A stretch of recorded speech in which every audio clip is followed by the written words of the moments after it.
Ang anghel ng Panginoon ay nagbalita kay Santa Maria. At siya ay naglihila-lang ng Espiritu Santo. Aba, Ginoong Maria, napupuno ka ng grasya. Ang Panginoong Diyos ay sumasa iyo. Bukod kang pinagpala sa babaeng lahat, at pinagpala naman ang iyong anak na si Jesus. Santa Maria, Ina ng Diyos, ipanalangin mo kaming makasalanan, ngayon at kung kami mamamatay. Amen. Narito ang alipin ng Panginoon. Maganap nawa sa akin ang ayon sa wika mo. Aba, Ginoong Maria, napupuno ka ng grasya. Ang Panginoong Diyos ay sumasa iyo.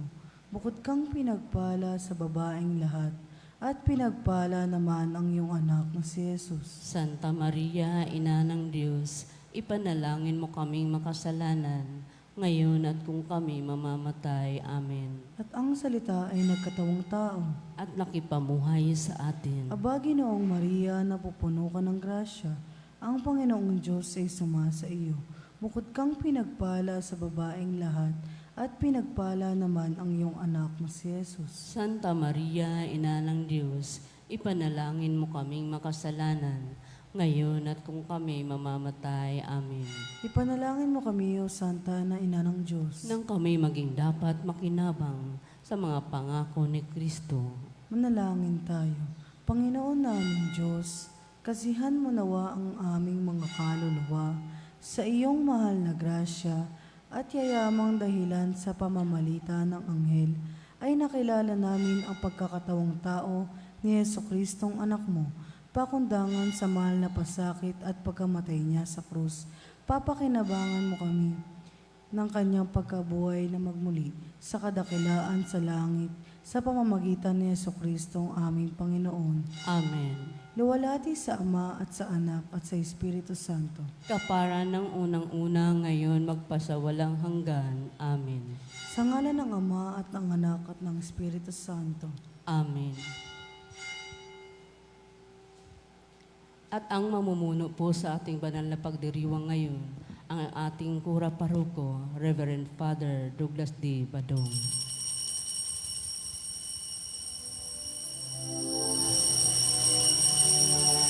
Ay naliling magtipon, awitan ng Panginoon, sa pihing sariwain, pagliligtas niya sa atin. Bayan nating alalahanin, panahong tayo'y inalipin. Nang ngalan niya ay ating sambitin, paanong di tayo lingapin? Bayan muling magtipon, awitan ng Panginoon, sa pihing sariwain, pagliligtas niya sa atin. Sa piging sariwain, pagliligtas niya sa atin.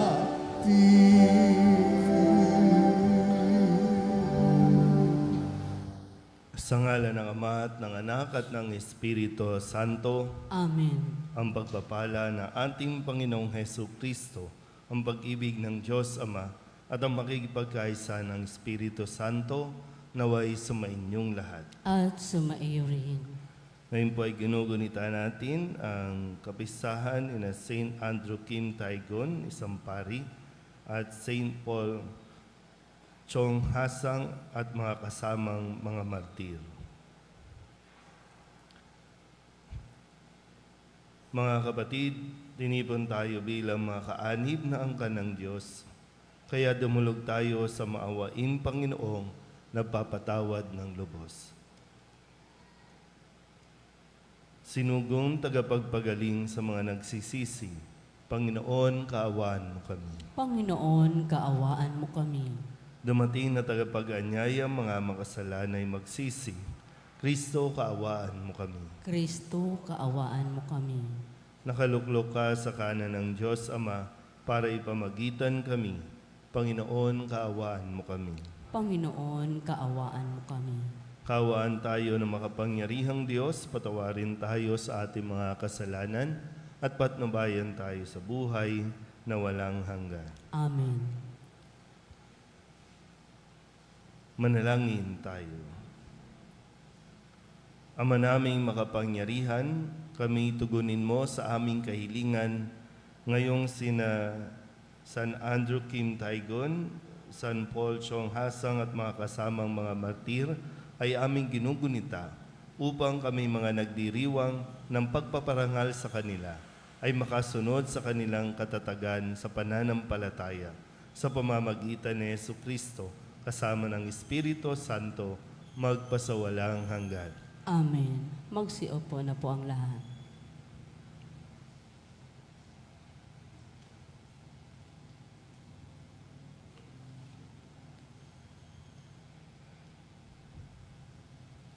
Pagbasa mula sa unang sulat ni Apostol San Pablo sa mga taga-Korinto. Mga kapatid, kung ipinangangaral naming si Kristo'y muling nabuhay, ano't sinasabi ng ilan sa inyo na hindi bubuhayin muli ang mga patay? Kung ito'y totoo, lilitaw na hindi muling binuhay si Kristo. At kung si Kristo'y hindi muling binuhay, walang kabuluhan ang aming pangangaral at walang katuturan ang inyong pananampalataya.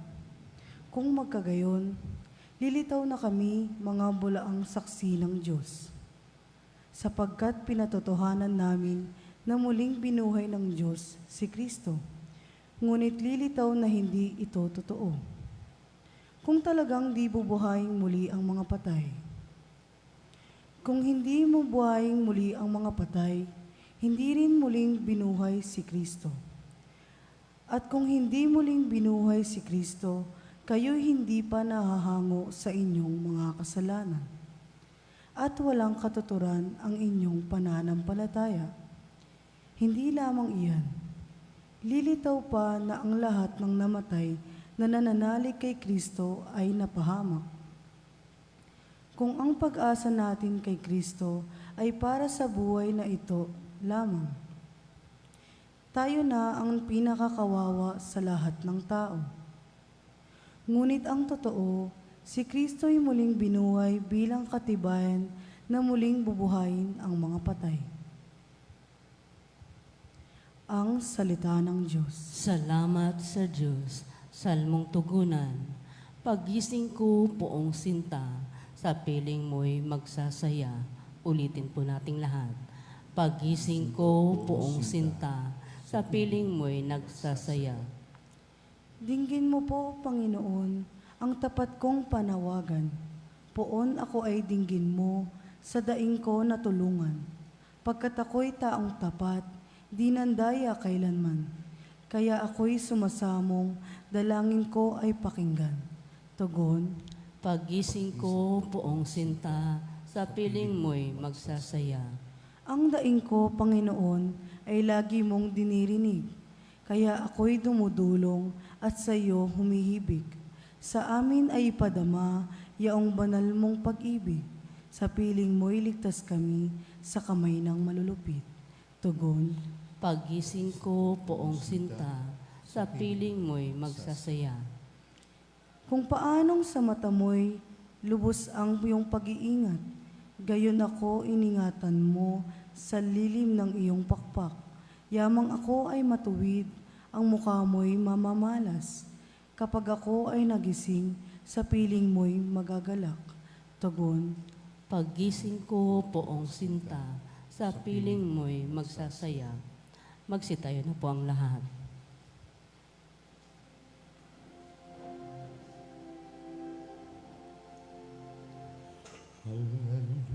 Hallelujah, hallelujah, hallelujah,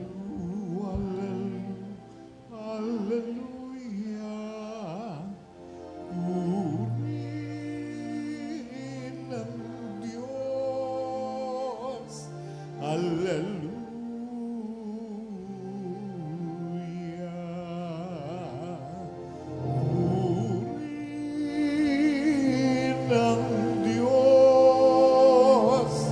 Sumainyo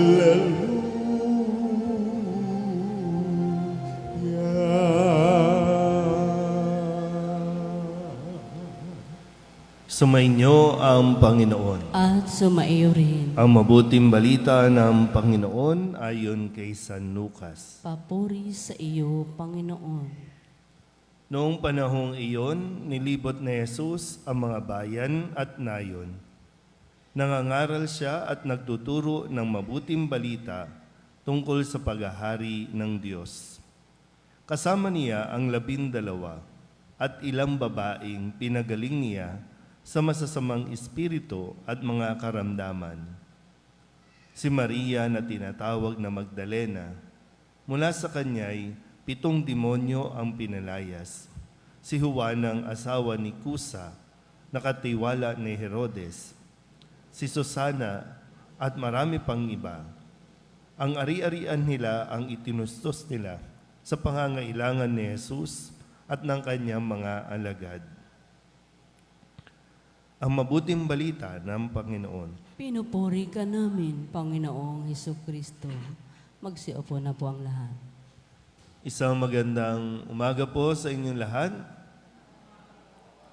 Ngayon po ay Biyernes ng ika-24 na linggo sa karaniwang panahon at atin pong ginugunita ang mga martir na mga nag-alay ng buhay para sa paglilingkod sa Panginoon, para maipahayag din ang mabuting balita.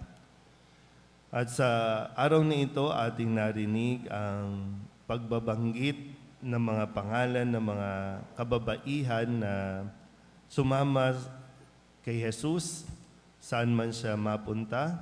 Yung iba naman po ay naging supporters o benefactor ni Jesus at ng mga alagad para sa kanilang gawain. Bihira po natin marinig yung mga pagbanggit sa mga pangalan ng mga sumusunod kay Jesus. Kung babalikan po natin sa kasaysayan ng mga Hudyo, ng mga Israelita, ang mga babae po ay mababa ang pagtingin ng lipunan sa kanila. Kaya nga po, kabilang sila kapag binabanggit yung mga aba, yung mga may sakit, mga pulubi, mga kung ano man, at kasama dyan mga babae. Kaya kung maalala niyo po, nung nakalipas na araw, meron tinulungan si Jesus na isang balo, isang babae, na namatayan ng kaisa-isang anak, at ito ay kanyang binuhay at muling ibinalik dito sa babaeng balo dahil alam ni Jesus kung paano nga mamumuhay ang isang babae na wala na siyang maaasahan dahil ito ay nakasandal lamang sa kanyang asawa o sa kanyang anak, lalong-lalo na po ang panganay. Pero dito po, tingnan natin at pagnilayan natin ng mabuti. No? May mahalagang ginampanan ang mga kababaihang ito sa misyon na ginawa ni Jesus at patuloy na ginagawa, mga kababaihan. Pero dito po, ulitin natin ang mga kababaihan na binanggit dito ay kumbaga nag-full-time na sumuporta kay Jesus dahil sa mga ginawa din naman ni Jesus sa buhay nila, yung mga pagbabago sa buhay nila. Hindi man makasama katulad ni Maria Magdalena dito sa mga lakad nila Jesus, pero yung iba po ay sumusuporta sa pangangailangan ng pagpapahayag ng mabuting balita. Ngayon, tingnan po natin, no? Kung tutuusin, ilan lang ba ang kalalakayan dito? 4. No? At marami ngayon sa simbahan, ang pumupuno ay mga kababaihan. Kung hindi mga matatanda na, mga nag-iisa na sa buhay. Tama ba? Ano ba yan? By choice o no choice? Pero gusto ko lang po sanang anyayahan kayo na mapagnilayan kasi ang isang babae, ang pinaka-mission niya, no? Lalong-lalo na kung siya po ay mayroong asawa o may pamilya, number 1 mission niya ay para makapaglingkod sa Diyos, pamilya. Yan po ang inyong number one, top priority, ang inyong pamilya. Hindi hinihiling ng simbahan na buong maghapon kayo dito. Kayo magbukas, kayo magsara, kayo maglinis. Kasi kung mapapabayaan ang inyong pamilya, hindi tayo nakakapaglingkod ng tama o hindi tayo nakakapaglingkod ayon sa misyon na iniatang sa inyo ng Diyos. Yung iba, naging madre na talagang full-time na nakikibahagi sa gawain ni Jesus na kumalinga sa pangangailangan ng mga dukha, pangangailangan ng mga taong higit na nangangailangan ng suporta. Sa ganitong paraan ay nakakatugon tayo. Pero kayo po, kayo na may mga pamilya, bantayan at protektahan, gabayan na mailapit, lalong-lalo na ang mga bata, mailapit ito at maipakilala ito kay Jesus. Bagamat sa panahon natin ngayon, ang mga kababaihan ay talagang nakikipagsabayan. Nagiging career-oriented ang mga kababaihan. At kapag naging career-oriented na, ang nagiging focus ay yung kanilang sarili. Hindi sinasabing alisin natin o alisin ng mga kababaihan yung self-worth, yung maramdaman na mayroon siyang halaga. Kapalit nung career na ngayon, ang daming nasa politika ng mga kababaihan. At ano ang napapabayaan? Pamilya. Ano ang napapabayaan? Relasyon sa asawa. Kasi gustong mayroong patunayan na kaya din nila. Naniniwala si Jesus sa kakayahan ng kababaihan. Kaya nga bahagi sila sa nung mga naglilingkod na kasama ni Jesus. Mayroong mga babae na talagang kasama ni Jesus.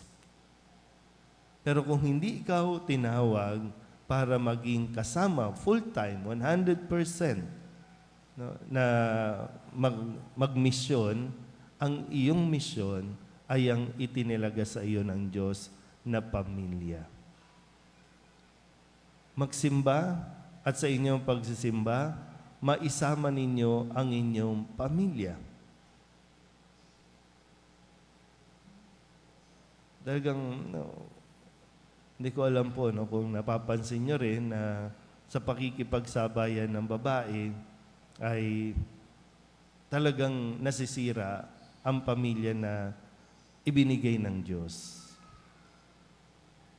Marami na tayo ngayon, maraming rights, maraming protection para sa kababaihan at hindi natin inaalis yun. Kasi maging si Kristo, pinagtatanggol niya ang mga kababaihan na inaabuso, inaapi,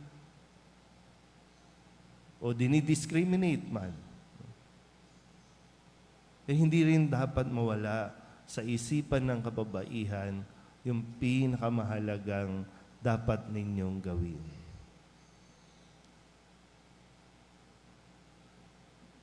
Paano bang gagawin natin? Ngayon, ang manararinig natin sa mga hearing, kababaihan, mga ginagamit o nagpapagamit. Pero napakalayo na sa kung saan sila nais o ayon sa plano ng Diyos. Hindi ko alam kung ito ba talaga ang plano ng Diyos sa kanila na dumaan sa ganito mga hearing, mga tanong na talagang maawa ka din naman. Pero tandaan niyo po, kung patuloy tayong, lalo-lalo na ang kababaihan, kung patuloy kayong aalis at lalayo sa Diyos, at magiging sentro ng inyong buhay, yung inyong karir, may matinding pagsubok din na pagdaraanan. Pero ang simbahan, ina-acknowledge at nagpapasalamat sa contribution ng mga kababaihan, lalong-lalo na pagdating sa pagkalinga ng mga pangangailangan ng mga taong lumalapit sa simbahan. Amen?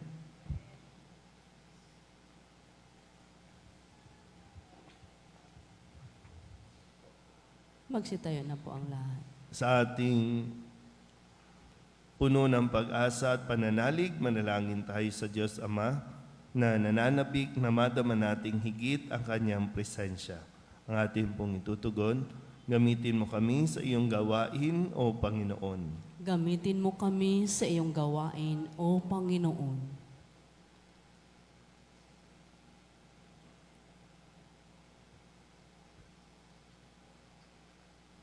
Ang simbahan naway patuloy na umunlad at maging simbolo ng katarungan, pag-ibig at katotohanan sa daigdig. Manalangin tayo sa Panginoon. Gamitin mo kami sa iyong gawain, O Panginoon.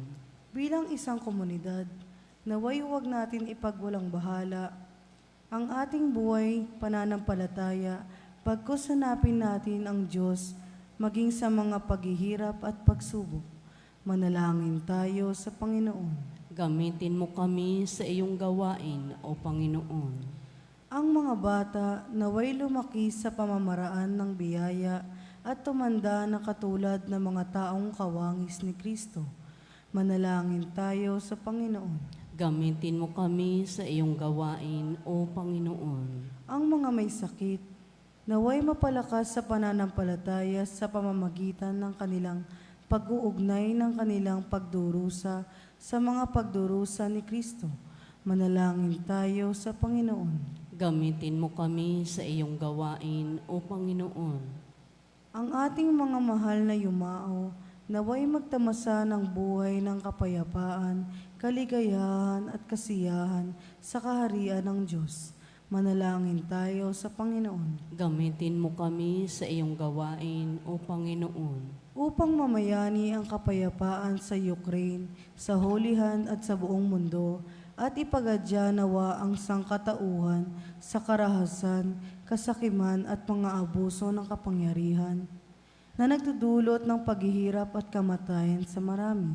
Manalangin tayo sa Panginoon. Gamitin mo kami sa iyong gawain, O Panginoon. Upang ang lahat ng mga nagdurusa dahil sa kalupitan ng digmaan ay daglian ng makaranas ng kapayapaan at mabuhay ng may kapanatagan at kalayaan. Manalangin tayo sa Panginoon. Gamitin mo kami sa iyong gawain, O Panginoon. Idulog din natin sa Panginoon ang ating mga personal na kahilingan at mga panalangin para sa ating mga pamilya, kasama din ang mga kahilingan ng mga nanonood sa online. Lahat ng mga panalangin sa prayer request box, lahat ng mga misang pasasalamat, espesyal na intensyon, mga kaluluwa na inihiling na ipagdasal sa misang ito.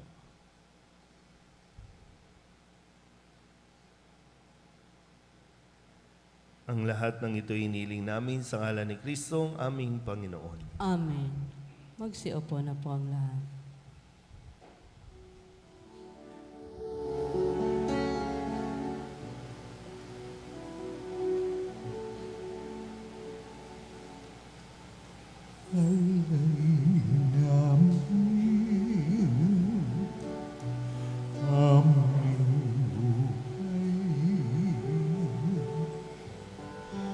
Bawat galaw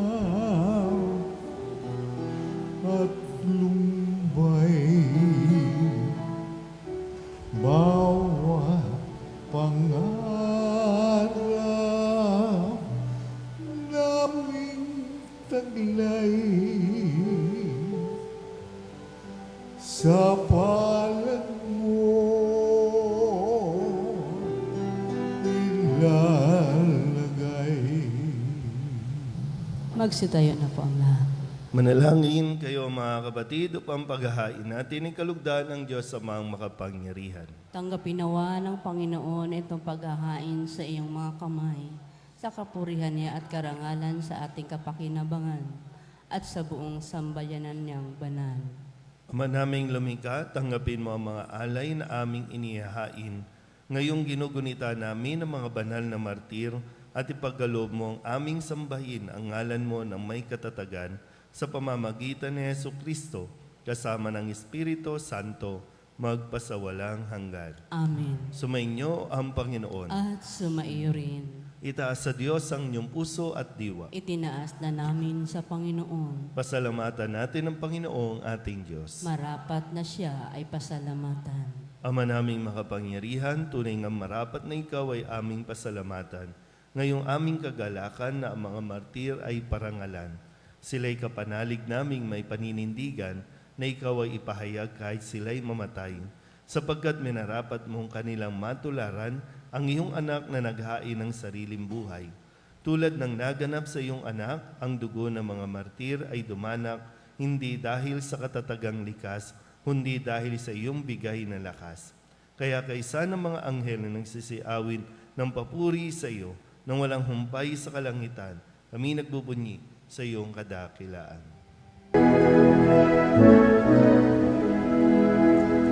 Santo, Santo, Santo, Panginoong Diyos na makapangyarihan, napupuno ang langit at lupa ng kalwalhatian mo. Hosana sa kaitaasan, pinagpala ang naparirito sa ngalan ng Panginoon. Hosana sa kaitaasan. Ama Magsinuod na naming po. banal, ikaw ang bukal ng tanang kabanalan. Kaya't sa pamamagitan ng iyong Espiritu, gawin mong banal ang kaloob na ito upang para sa aming maging katawan at dugo ng aming Panginoong Hesu Kristo. Bago niya pinagtiis ang kusang loob na maging handog, hinawakan niya ang tinapay, pinasalamatan kaniya, pinaghati-hati niya iyon, iniabot sa kanyang mga alagad at sinabi, tanggapin ninyong lahat ito at kanin, ito ang aking katawan na ihahandog para sa inyo.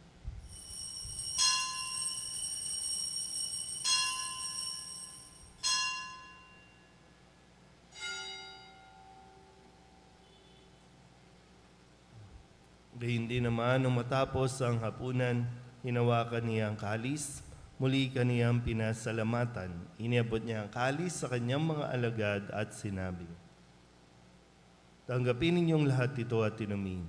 Ito ang kalis ng aking dugo, ng bago at walang hanggan tipan. Ang aking dugo na ibubuhos para sa inyo at para sa lahat, sa ikapagpapatawad ng mga kasalanan. Gawin ninyo ito sa pag-alaala sa akin.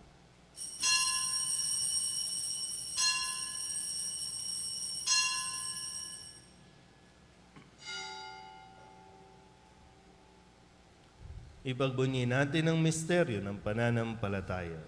Si Kristo'y namatay, si Kristo'y nabuhay, si Kristo'y babalik sa wakas ng panahon. Ama, ginagawa namin ngayon ang pag-alaala sa pagkamatay at muling pagkabuhay ng iyong anak. Kaya tiniaalay namin sa iyo ang tinapay na nagbibigay buhay at ang kalis na nagkakaloob ng kaligtasan. Kami napapasalamat dahil kami iyong minarapat na tumayo sa harap mo para maglingkod sa iyo. Isinasamo namin kami magsasalo-salo sa katawan at dugo ni Kristo ay mabuklod sa pagkakaisa sa pamamagitan ng Espiritu Santo. Ama, lingapin mo ang iyong simbahang laganap sa buong daigdig. Puspusin mo kami sa pag-ibig kaysa ni Francisco na aming Papa at ni Jose na aming Obispo at ng Tanang Kaparian. Alalahanin mo rin ang mga kapatid namin na himlay na may pag-asang sila'y muling mabubuhay, gayon din ang lahat ng mga pumanaw. Kawaan mo sila at patuloyin sa iyong kaliwanagan. Kawaan mo at paginapating kaming lahat na makasalo sa iyong buhay na walang wakas. Kaysa ng mahal na Birhen Maria na ina ng Diyos, ng kabiyak ng puso niyang sa San Jose. Kaysa ng mga apostol at ng lahat ng mga banal na namuhay dito sa daigdig ng kalugod-lugod sa iyo, may pagdiwang hawa namin ang papupuri sa ikararangal mo sa pamamagitan ng iyong anak na aming Panginoong Hesu Kristo.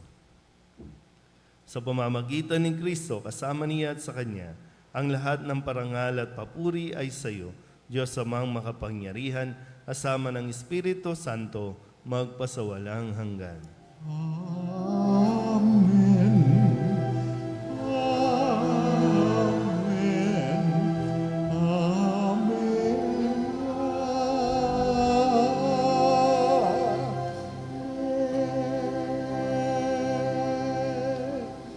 Sa tagubili ng mga nakagagaling na utos at turo ni Jesus sa Panginoon natin na Diyos, ipahayag natin ang lakas loob.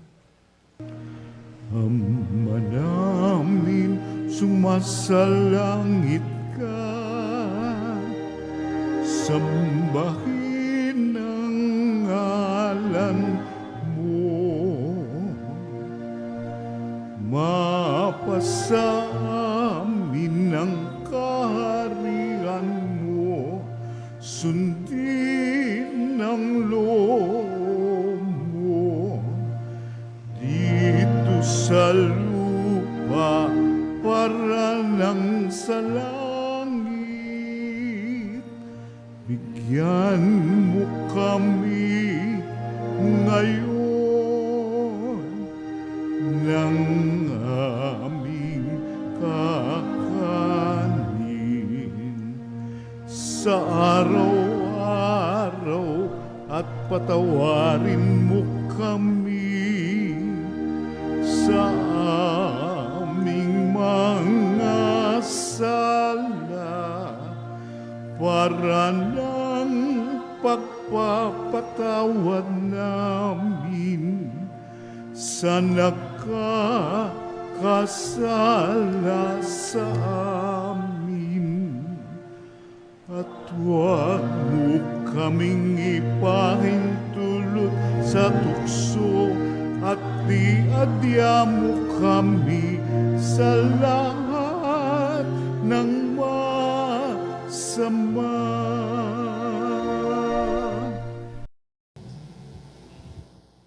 Inihiling namin kami iadya sa lahat ng masama, pagkalooban ng kapayapaan araw-araw, iligtas sa kasalanan at ilayo sa lahat ng kapahamakan, samantalang aming pinananabikan ang dakilang araw ng pagpapahayag ng tagapagligtas naming sa Jesucristo. Sapagkat iyo ang kaharian at ang kapangyarihan at ang kapurihan, magpakailanman. Amen. Panginoong Jesucristo, sinabi mo sa iyong mga apostol, kapayapaan ang iniiwan ko sa inyo, ang aking kapayapaan ang binibigay ko sa inyo. Tunghayan mo ang aming pananampalataya at huwag ang aming mga pagkakasala. Pagkalooban mo kami ng kapayapaan at pagkakaisa ayon sa iyong kalooban, kasama ng Espiritu Santo, magpasawalang hanggan. Amen. Ang kapayapaan ng Panginoon ay laging sumainyo. At sumaiyo rin. Magbigayan po tayo ng kapayapaan sa isa't isa.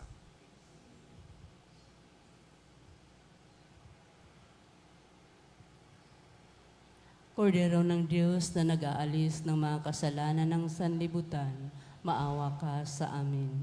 Kordero ng Diyos na nag-aalis ng mga kasalanan ng sanlibutan, maawa ka sa amin. Kordero ng Diyos na nag-aalis ng mga kasalanan ng sanlibutan, ipagkaloob mo sa amin ang kapayapaan. Magsiluhod na po ang lahat.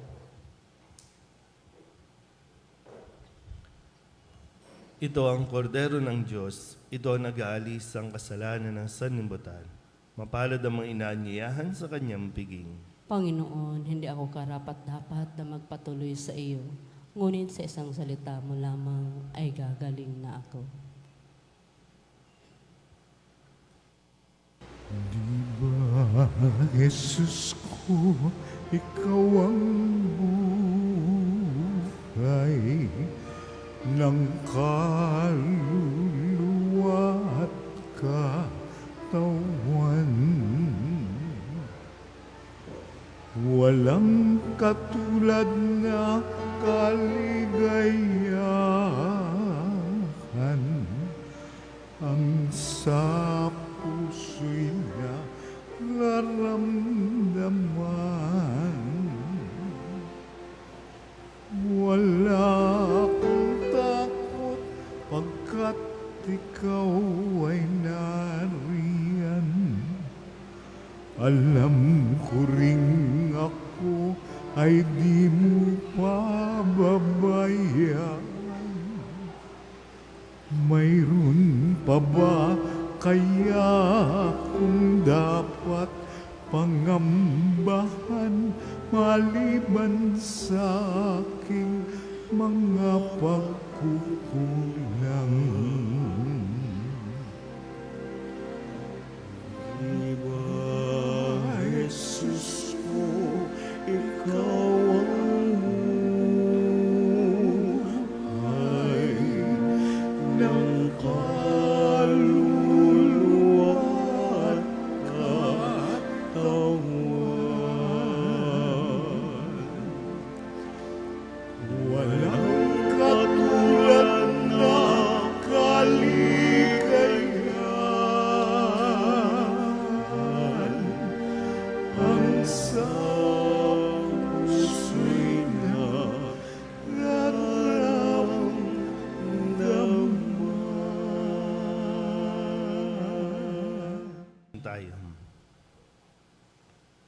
Ama naming mapagmahal, pinagningning mo ang misteryo ng krus sa mga martir mong banal. Ipagkaloob mo ang kaming pinatatag ng banal na pakikinabang ay makapanatiling matapat kay Kristo sa pagmamalasakit sa tanan, sa pamamagitan niya, kasama ng Espiritu Santo, magpasawalang hanggan. Amen. Sumainyo ang Panginoon At sumaiyo rin. at pagpalain kayo ng makapangyarihang Diyos, Ama at Anak, at Espiritu Santo. Amen. Tapos ang banal na misa, humayo tayo sa kapayapaan ni Kristo. Salamat sa Diyos. Magandang umaga po. Magandang umaga rin po, Father.